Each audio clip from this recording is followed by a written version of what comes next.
आज ही Doubtnut app download करें। Doubtnut पर होगा अब आपके सभी मैथ्स, केमिस्ट्री, फिजिक्स और बायोलॉजी डाउट्स का सफाया। बस अपने क्वेश्चन की फोटो खींचो, उसे क्रॉप करो और तुरंत वीडियो सोल्यूशन पाओ। Download now.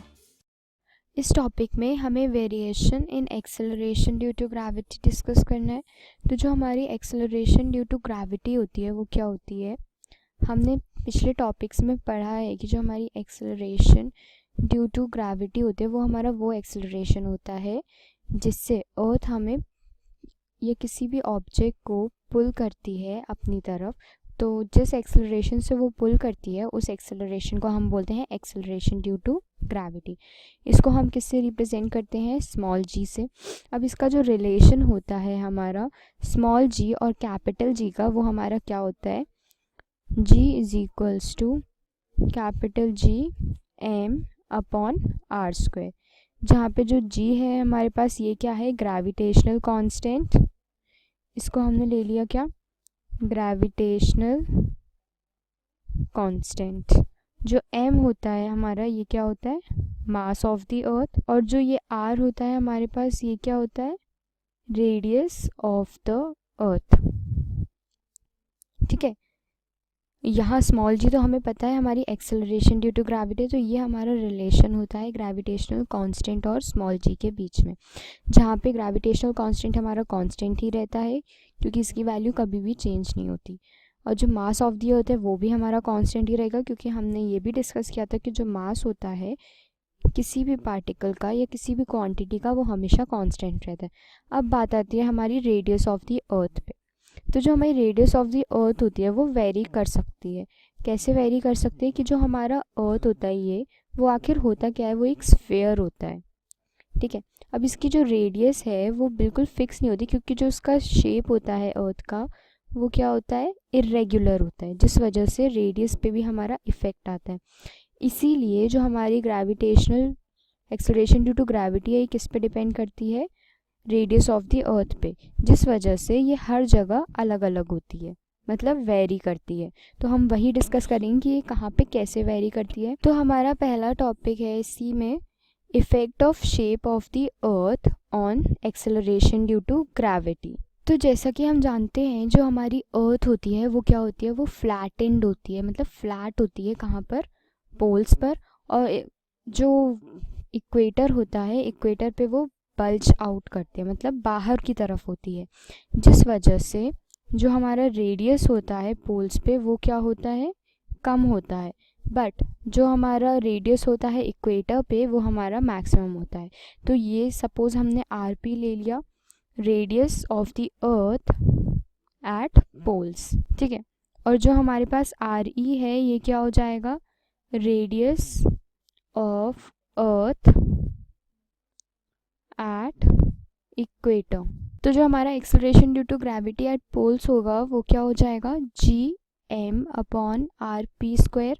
अब अभी हमने देखा कि जो हमारा रेडियस है एट पोल्स वो क्या है? मिनिमम है। तो जो हमारा एक्सेलरेशन ड्यू टू ग्रेविटी होगा जी पी, ये क्या हो जाएगा? हमारा मैक्सिमम हो जाएगा। कहाँ पर? पोल्स पर। ये ऐसा क्यों हो रहा है? क्योंकि ये इन्वर्सली प्रोपोर्शनल है रेडियस के, और रेडियस हमारी जब मिनिमम है तो जो एक्सेलरेशन ड्यू टू ग्रेविटेशन होगा वो क्या होगा? मैक्सिमम होगा। अब हम ऐसे ही कैलकुलेट करते हैं इक्वेटर के लिए। तो जो हमारा acceleration due to gravity at equator होगा वो क्या हो जाएगा?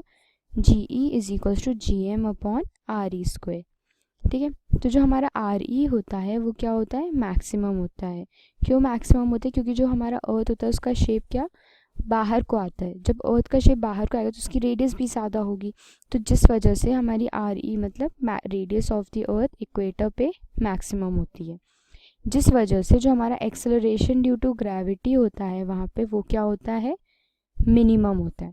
तो इस तरीके से हमारा acceleration due to gravity vary करता है। किसकी वजह से? शेप ऑफ द अर्थ की वजह से। अब हम आते हैं नेक्स्ट हेडिंग पे अपनी, जो है हमारी effect of height above the surface of g. तो हमने सपोज कर लिया कि हमारे पास क्या है? ये अर्थ है, और जो हमारी बॉडी है वो कहाँ पर है? यहाँ पर है आर डिस्टेंस पे। ठीक है, तो ये सरफेस से ऊपर जा रही है। अब हमारा जो आर क्या हो रहा है? इंक्रीज़ हो रहा है ना। और हम जानते हैं कि जो हमारा g होता है वो क्या होता है, gm/r² होता है, जहाँ पे r² हमारी डिस्टेंस है बॉडी की और अर्थ की सेंटर की बीच की। अब ये अगर इंक्रीज़ होगा तो हमारा जो एक्सेलरेशन ड्यू टू ग्रेविटी है ये क्या हो जाएगा, डिक्रीज़ होगा। तो इससे हम क्या कंक्लूजन पे पहुँचते हैं कि जब भी हमारी हाइट मतलब r इंक्रीज़ होता है, मतलब अबव द सरफेस जाता है g के, तो जो हमारी एक्सेलरेशन ड्यू टू ग्रेविटी की वैल्यू है वो क्या होती है, डिक्रीज़ होती है। अब हम आते हैं नेक्स्ट हेडिंग पे, जो कि है effect of depth on the acceleration due to gravity. अब जैसे कि हम जानते हैं जो हमारा r होगा एट द डेप्थ वो क्या हो जाएगा, कम हो जाएगा हमारे सरफेस ऑफ द अर्थ से, मतलब r क्या होगा, जो डिस्टेंस होगा वो डिक्रीज़ होगा।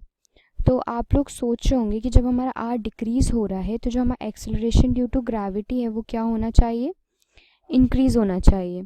क्यों इंक्रीज़ होना चाहिए, क्योंकि जो हमारा g होता है वो क्या होता है, gm/r² होता है।